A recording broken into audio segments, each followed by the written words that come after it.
Wilquinho volta às aulas na UNB. Ele que foi expulso pela reitoria, nos proporciona agora uma cena digna dos gibizinhos da Mônica, Cebolinha, Cascão e a Magali. Se esconde atrás da moita, num plano infalível para filmar o professor. E ao fazer isso, continua sua prática delituosa de difamar. Porque ele diz que aquela foi toda a aula do professor. Ele escolhe 15 minutos. E se você não for um completo idiota, você sabe que uma aula de faculdade, que não é completamente editada e colocada para fins publicitários próprios na internet, tem 1 hora, 2 horas, 3 horas de duração. Mas ele diz que aquela é toda a aula e que o tema todo da aula é ele mesmo. Ainda tendo escolhido um corte malicioso como esse, ele falha miseravelmente em comprovar de maneira cabal um ato ilícito, doutrinatório do professor. É simples assim. Todos os vídeos do Wilker Leão são editados. E ele ainda comete a canalice de editar o vídeo no começo a fazer parecer que o professor me chamou de desgraçado. E quando você vai ver o vídeo completo, tem nada disso. Aliás, eu vou fazer um pedido a você. Assista esse vídeo completo, do começo até o final. O que esse professor está dizendo demais? Para ser execrado, chamado de filho da puta, vamos caçar esse cara, vamos colocar a carcaça dele na parede, né? O que esse cara está fazendo demais? É um cara muito simples, inclusive, que diz, cara, eu não quero ser youtuber, eu não quero nada, só quero continuar aqui dando as minhas aulas. E a única coisa que eu falei é para esse cara parar com esses cortes maliciosos na internet. É um cara com qualificação, porque senão não estaria fazendo um colóquio em Bosch, na Alemanha, como ele disse que vai fazer. E ele prejudicou a sala inteira. Porque agora todo mundo vai ter que fazer aula no sábado de até 3 horas. Assista o vídeo. Se dispa da sua guerrinha de torcidas. Deixe de lado um pouco a sua paralisia moral de direita e esquerda e de querer criar um novo herói falso como o Paçoca e simplesmente assista. Tu acha justo chegar um paspalho desse na sala de aula, começar a difamar o professor por uma multidão de milhões e milhões de pessoas? O cara com cortes maliciosos, com recortes daquilo que ele quer mostrar de alguma maneira. Você acha isso justo, porra? E aí eu vou fazer a você algumas perguntas simples, tá? Quando o Gengivão decidiu trocar a luta séria de combater a CPI da Lava Toga pelos xingamentos, você colheu mais censura ou mais liberdade? O teatro do Gengivão, você colheu mais censura ou mais liberdade? Quando o Monark decidiu lutar pela liberdade, xingando, compartilhando o relatório do argentino, você aí colheu mais censura ou mais liberdade nas redes sociais? Quando a trupe do mito decidiu aloprar nas redes sociais, era xingar, difamar, toda hora, você colheu mais censura ou mais liberdade? Quando essa galera decidiu quebrar tudo na Praça dos Três Poderes, implorando por uma ditadura militar, implorando para terem eles o poder que o Xandão tem na mão de perseguir os seus adversários políticos, você colheu mais censura ou liberdade? Agora, a pergunta fundamental no caso do Wilquinho. Se eu soltar, ele vai pro teto ou ele vai pro chão? Olha, é difícil, hein? É difícil. Vamos lá? Preste atenção. Quem poderia imaginar? E aí os caras me perguntam assim, pô, mas você não ficou chateado que o professor recusou a sua ajuda jurídica? De jeito nenhum. Eu economizei nessa brincadeira aí uns 35, 40 mil reais daqui atrás. Foda-se. Tá entendendo? Agora, o meu intuito em oferecer assessoria jurídica a este professor é que só o seu Wilker Leão se fudesse e que nós não colhêssemos de maneira generalizada mais censura dali pra frente. Esse era o meu intuito. Porque o caso do Wilker Leão é muito simples. Você abre um processo de direito de imagem, injúria, difamação, direito autoral, pede uma liminar ao juiz e em 24 horas essa palhaçada acabou. Foi isso que eu fiz chegar ao professor. Em 24 horas essa palhaçada acabou. Só que os planos são diferentes, meu amigo. É para que todo mundo possa colher mais censura. Aí até aqueles que estão no exercício legítimo de pegar um professor e filmar ato flagrante, delituoso na sala de aula, esses não vão poder mais. Por causa do seu Wilker Leão aqui, todo mundo vai colher mais censura. Os planos do professor são diferentes. Ele está lá com a sua firma de advogados, ou do sindicato, eu sei lá, e ele quis primeiro, ele não foi vou uma liminar para acabar com essa palhaçada do Wilker Leão. Não, ele fez primeiro que a reitoria o expulsasse das aulas. Aí ele tem lá um processo de 400 páginas em cima para criar um precedente, que você já está vendo acontecendo dentro das escolas e universidades sendo votado no Senado, para criar um precedente onde todo mundo vai colher mais censura por causa da burrice desse camarada aqui. Porque existem formas de você lutar contra a doutrinação. Mas a forma que ele escolheu foi a mais burra possível. Pegando uma pessoa que não tem absolutamente nada a ver e através de edições e de recortes maliciosos, lutar não contra a doutrinação, mas conseguir para si próprio ganho. Views, likes, monetização, Pix, quem sabe se candidatar a deputado, a felina, que ele mesmo não esconde que quer fazer. Então o processo teria sido muito fácil de resolver. O professor quer algo mais complexo. Quer que se crie um precedente a partir disso. Você vai colher mais censura. E você aplaudiu. E você estufou os peitos. Meu Wilker Leão. E você vai colher. E você vai colher. Agora, sobre o vídeo de ontem, onde amigos próximos dizem que Monark se tornou um alcoólatra, muitas pessoas ficaram revoltadas com o que eu falei aqui. Tu lá é cristão, tu é o servo de Mamon. Como o Monark falou de mim, tu é servo de Mamon, do Astarote, você é do Mefistófeles mesmo. Não me interessa o que você pensa a respeito de mim. Sinceramente, eu tô cagando e andando pro que você acha que eu sou. Mas um camarada comentou aqui o seguinte: você precisa repensar sobre o que é ser cristão. E aí eu respondi da seguinte forma: ser cristão é compreender que algumas pessoas precisam chegar no fundo do poço para dar valor a todas as graças que foram concedidas e desperdiçadas.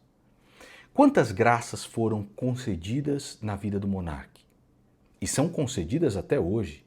O Igor fala que sente muita falta dele. O camarada que estava junto com ele no podcast diz que todo dia sente falta do Monark. E quando o Monark é perguntado, o Igor é seu amigo, ele e ainda recebe uma mesada lá de $5.000 todos os meses. Quantas graças o Monark recebeu e as desperdiçou? Quantas pessoas o Senhor colocou na vida do Monark para alertá-lo que o caminho que ele estava seguindo o levaria à sua própria destruição? Quantas? E quantas ele cuspiu na cara, difamando inclusive? Porque o plantio, ele é opcional, mas a colheita, ela é sempre obrigatória. Um outro camarada comentou aqui o seguinte: aos 8 minutos e 13 deste vídeo, Jesus nunca falaria isso a um doente. Que eu falei para o Monark, né? Eu falei para o Monark: bebe, bebe mesmo, tem que beber mesmo, tá pouco. Respondi ao camarada o seguinte: você jura?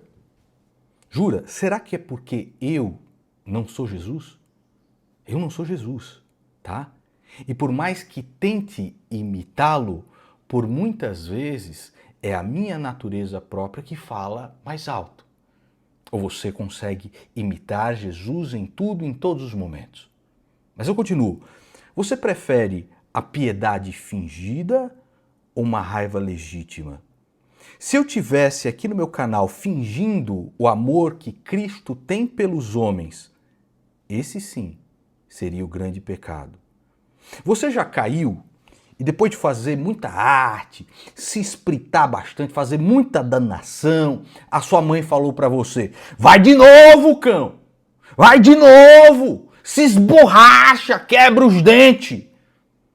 A minha mãe já falou isso para mim muitas vezes. Nas palavras de raiva legítima da minha mãe, tinha muito mais amor do que o seu cristianismo fingido de aparências. Isso você pode ter certeza. Uma mãe que vê o filho tá lá, é que nem o Wilkin no pula-pula, eu vou de ponta cabeça, eu vou de ponta cabeça, não vai, não vai, não vai, eu vou de ponta cabeça com o Monarca, eu vou, aí se esborracha. Vai de novo, cão!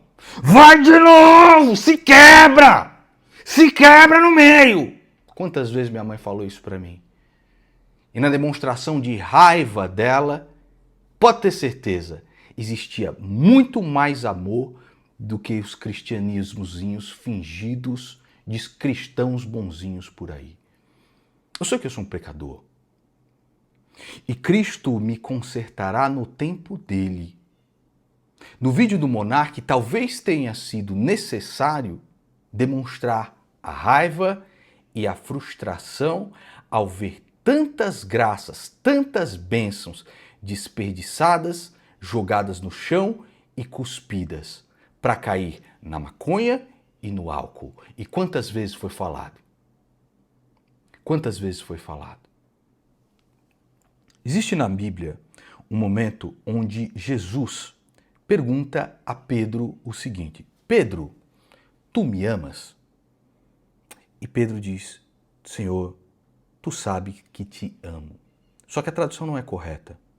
Sabemos que o diálogo entre Jesus e Pedro não foi utilizando a língua grega, mas sim no aramaico. Porém, o autor do livro de João, do Evangelho de João, fez questão de apresentar uma diferenciação no vocabulário. Quando Jesus pergunta para Pedro se ele o ama, Jesus usa o verbo grego agapo, ágape, querendo saber se Pedro é capaz de amá-lo com todo o seu coração de forma profunda e incondicional. O amor ágape, que é o amor que Deus tem para conosco, os seres humanos. Pedro, diante dos olhos do Senhor, não foi capaz de mentir e respondeu o seguinte: Senhor, tu sabes que eu te filéu. O verbo filéu, ou seja, Pedro o amava de forma incompleta. Pedro, tu me ágape, Senhor, tu sabes que eu te filéu. De maneira completamente incompleta, que é o amor que nós, seres humanos, conseguimos sentir. O amor ágape só é amado de verdade quando Cristo ama através de nós. Ninguém ama o bem se não odiar o mal. Eu amo no monarca o monarca que não é. O monarca que poderia ter sido e não foi. Eu amo no Arthur Duval a dignidade que ele não tem em reconhecer que, querendo ser presidente da República, ele afunda todo o movimento para baixo e leva os seus amigos que passam pano para ele ao inferno. Existe muito mais amor em dizer que o Wilker Leão vai se foder do que os imbecis que o aplaudem agora. Existe muito mais amor em dizer para um cara como o Felipe Neto que é um absurdo divulgar cassino online para um público majoritariamente infanto-juvenil do que toda a multidão de esquerdistas que lambem o seu saco. Disso você pode ter certeza. Porque quem odeia ama ao contrário. E eu sei que eu não posso nem sequer imaginar querer amar as pessoas como Cristo nos amou, como Deus nos amou, porque o amor ágape a mim é insondável. E a única coisa que eu faço é orar para que Cristo me conserte dia após dia e que eu seja, de alguma maneira, mesmo que da minha maneira torpe e completamente pecaminosa, que é o que eu sou, que eu possa ser servo da vontade dele e não da minha. E quem sabe uma demonstração de raiva, uma demonstração de frustração a respeito da situação do monarca é o que precisa ser visto naquele momento. Quero recomendar uma leitura no vídeo de hoje também, do Leonardo Antunes. os maiores poetas vivos no nosso país hoje em dia. Casa dos Poetas, Licídias, que aqui são alguns textos gregos mais complexos, João e Maria, que inclusive foi premiado, mas estou começando a ler isso aqui agora. Muito denso. Isso aqui precisa de um psicológico para poder ler, que é complicado. E Regressos, tá? Para você melhorar o seu vocabulário, para você começar a criar o gosto da leitura, da poesia, começar a usar bem as palavras, se comunicar bem. Leonardo Antunes, para mim, o maior poeta vivo hoje no nosso país. Vou deixar a aula do professor Mário Ferreira dos Santos sobre amar ao próximo. Bem, mas a questão é o seguinte, o verdadeiro cristianismo, preste atenção, não está exigindo que o meu amor transite para o indivíduo B. Eu posso não ter para o indivíduo B nenhum grau de afetividade, de simpatético, nenhum grau simpatético. Mas eu vou amar naquele homem o bem que aquele homem poderia ter, o bem que aquele homem poderia ser e o que possível ainda lhe ser. Eu, por exemplo, não posso ter nenhuma simpatia de nenhuma espécie com uma figura, por exemplo, que o Adhemar de Barros. Mas eu posso cristamente amar em Adhemar de Barros o Adhemar que o Adhemar não é. O Adhemar que o Adhemar podia ser um grande médico, podia ser uma grande figura, porque ele tinha qualidades positivas para sobre elas fundar uma vida muito construtiva. Compreendeu? Então eu vou amar nele o cristianismo que ele não realizou. Esse cristianismo eu amo. Enquanto ele estiver afastado dele, eu odeio que estiver afastado desse cristianismo, porque a este amor, a intensidade desse amor exige também uma intensidade de ódio. Tem que odiar o que é contrário, é natural, porque não há o ódio sem o amor. Onde se odeia alguma coisa é porque se ama ao contrário. Então, me exige de mim que eu repugne completamente todo o seu desvio.